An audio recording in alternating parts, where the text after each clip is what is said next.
Book 2, Chapter 15 of The Lancashire Witches. This recording is in the public domain. Reading by Andy Minter. The Lancashire Witches, A Romance of Pendle Forest, by William Harrison Ainsworth. Book 2, Pendle Forest. Chapter 15 The Phantom Monk. Many hours had passed by, and night had come on, a night profoundly dark. Richard was still lying where he had fallen at the foot of Malkin Tower, for though he had regained his sensibility, he was so bruised and shaken as to be wholly unable to move.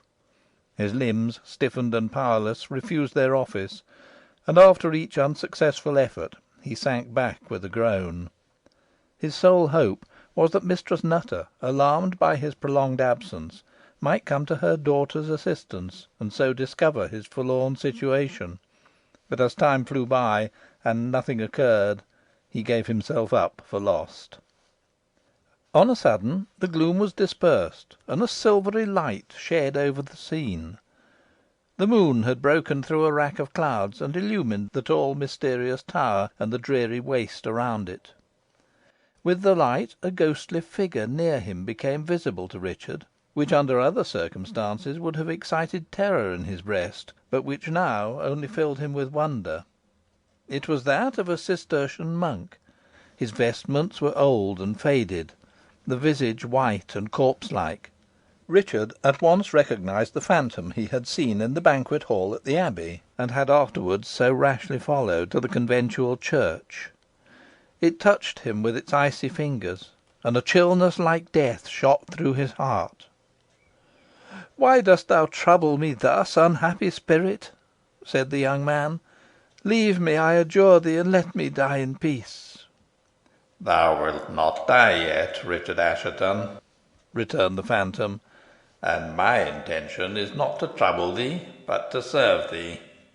Without my aid thou wouldst perish where thou liest, but I will raise thee up and set thee on thy way."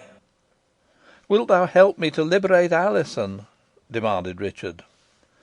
"Do not concern thyself further about her," replied the phantom. "She must pass through an ordeal with which nothing human may interfere.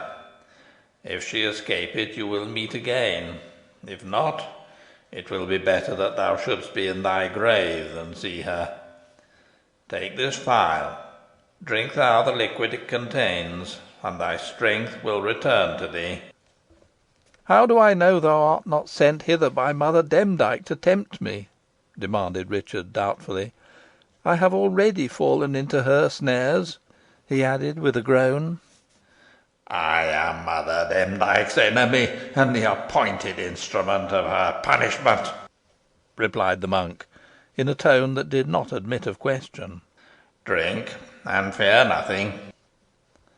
Richard obeyed, and the next moment sprang to his feet. "Thou hast indeed restored me," he cried. "I would fain reach the secret entrance to the tower." "Attempt it not, I charge thee," cried the phantom, "but depart instantly for Pendle Hill." "Wherefore should I go thither?" demanded Richard. "Thou wilt learn anon," returned the monk. "I cannot tell thee more now. Dismount at the foot of the hill, and proceed to the beacon. Thou knowest it?" "I do," replied Richard. "There a fire was lighted which was meant to set all England in a blaze." "And which led many good men to destruction," said the monk, in a tone of indescribable sadness. "Alas for him who kindled it! The offence is not yet worked out. But depart without more delay, and look not back." As Richard hastened towards the spot where he had left Merlin, he fancied he was followed by the phantom, but, obedient to the instruction he received, he did not turn his head. As he mounted the horse, who neighed cheerily as he drew near, he found he was right in supposing the monk to be behind him, for he heard his voice calling out, "Linger not by the way. To the beacon, to the beacon." Thus exhorted, the young man dashed off, and to his great surprise found Merlin as fresh as if he had undergone no fatigue during the day. It would almost seem, from his spirit, that he had partaken of the same wondrous elixir which had revived his master. Down the hill he plunged, regardless of the steep descent, and soon entered the thicket where the storm had fallen upon them, and where so many acts of witchcraft were performed.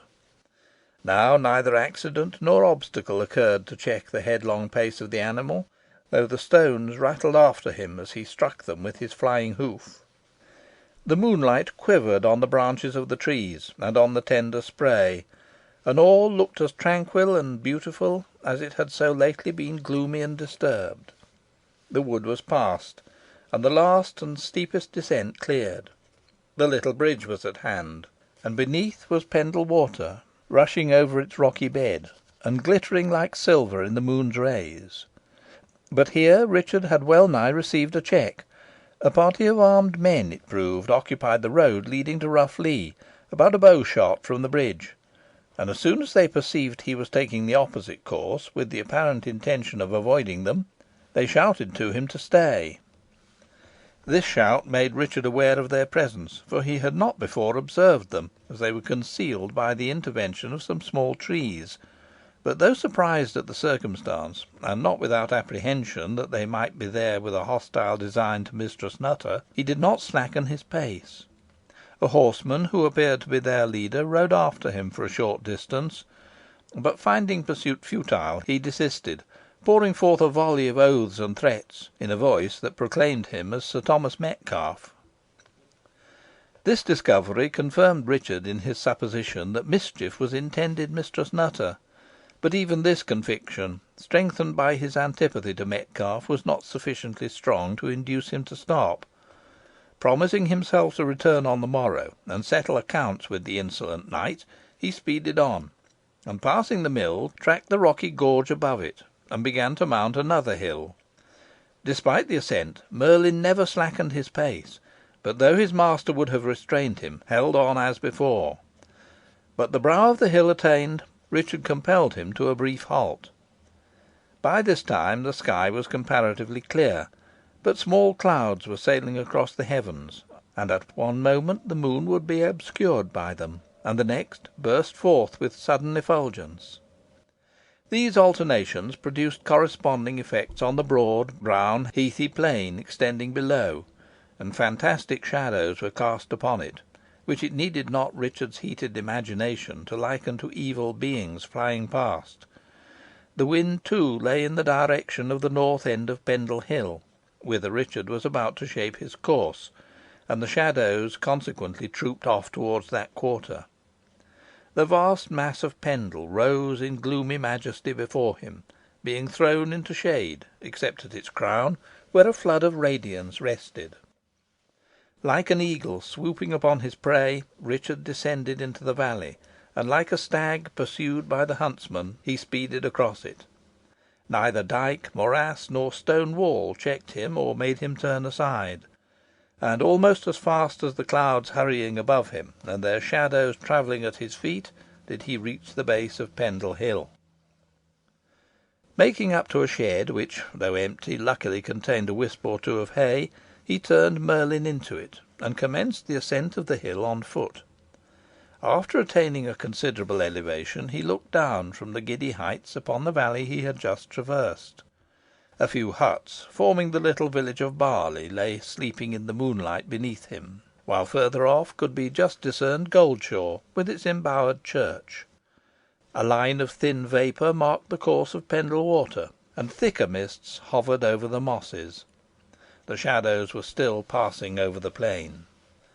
Pressing on, Richard soon came among the rocks protruding from the higher part of the hill, and as the path was here not more than a foot wide, rarely taken except by the sheep and their guardians, it was necessary to proceed with the utmost caution, as a single false step would have been fatal. After some toil, and not without considerable risk, he reached the summit of the hill. As he bounded over the springy turf, and inhaled the pure air of that exalted region, his spirits revived, and new elasticity was communicated to his limbs.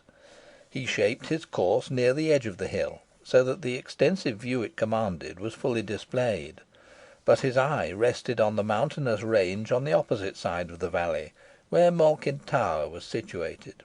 Even in broad day the accursed structure would have been invisible, as it stood on the further side of the hill, overlooking Barrowford and Colne, but Richard knew its position well, and while his gaze was fixed upon the point, he saw a star shoot down from the heavens, and apparently alight near the spot. The circumstance alarmed him, for he could not help thinking it ominous of ill to Alizon. Nothing, however, followed to increase his misgivings, and ere long he came in sight of the beacon.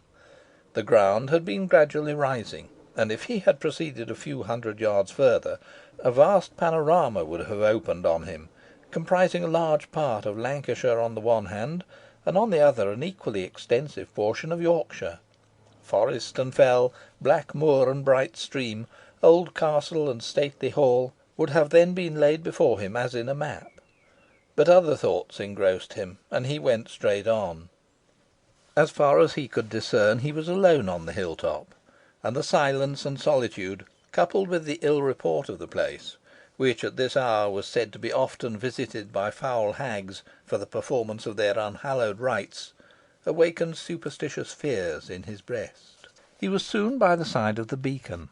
The stones were still standing as they had been reared by Paslew, and on looking at them he was astonished to find the hollow within them filled with dry furze, brushwood, and faggots, as if in readiness for another signal. In passing round the circle, his surprise was still further increased by discovering a torch, and not far from it, in one of the interstices of the stones, a dark lantern, in which, on removing the shade, he found a candle burning. It was now clear that the beacon was to be kindled that night, though for what end he could not conjecture, and equally clear that he was brought thither to fire it. He put back the lantern into its place, took up the torch, and held himself in readiness. Half an hour elapsed, and nothing occurred. During this interval it had become dark. A curtain of clouds was drawn over the moon and stars. Suddenly a hurtling noise was heard in the air, and it seemed to the watcher as if a troop of witches were alighting at a distance from him. A loud hubbub of voices ensued. Then there was a trampling of feet, accompanied by discordant strains of music, after which a momentary silence ensued, and a harsh voice asked, "Why are we brought hither?" "It is not for a Sabbath," shouted another voice, "for there is neither fire nor cauldron." "Mother Demdike would not summon us without good reason," cried a third. "We shall learn presently what we have to do." "The more mischief the better," rejoined another voice. "Ay, mischief, mischief," echoed the rest of the crew. "You shall have enough of it to content you," rejoined Mother Demdike. "I have called you hither to be present at a sacrifice." Hidden screams of laughter followed this announcement, and the voice that had spoken first asked, "A sacrifice of whom?" "An unbaptised babe, stolen from its sleeping mother's breast," rejoined another. "Mother Demdike has often played that trick before." "Peace!" thundered the hag. "It is no babe that I am about to kill, but a full grown maid ay, and one of rarest beauty too. What think ye of Alice and Device?" "Thy granddaughter," cried several voices in surprise. "Alice Nutter's daughter, for such she is," rejoined the hag. "I have held her captive in Malkin Tower, and have subjected her to every trial and temptation I could devise, but I have failed in shaking her courage, or in winning her over to our master. All the horrors of the vault have been tried upon her in vain.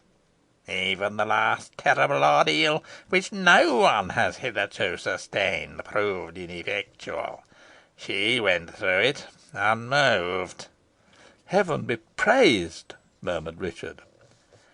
"It seems I have no power over her soul," pursued the hag, "but I have over her body, and she shall die here, and by my hand. But mind me, Not a drop of blood must fall to the ground." "Have no fear," cried several voices. "We will catch it in our palms and quaff it." "Hast thou thy knife, Mother Mould heels?" asked Mother Demdike. "Ay," replied the other. "It is long and sharp, and will do thy business well. Thy grandson, Jem Device, notched it by killing swine, and my good man ground it only yesterday. Take it." "I will plunge it to her heart," cried Mother Demdike, with an infernal laugh. "And now I will tell you why we have neither fire nor cauldron. On questioning the ebon image in the vault as to the place where the sacrifice should be made, I received the answer that it must be here and in darkness. No human eye but our own must behold it. We are safe on this score, for no one is likely to come hither at this hour. No fire must be kindled, or the sacrifice will result in destruction to us all. You have heard and understood?" "We do," replied several husky voices. "And so do I," said Richard, taking hold of the dark lantern. "And now for the girl," cried Mother Demdike. CHAPTER 16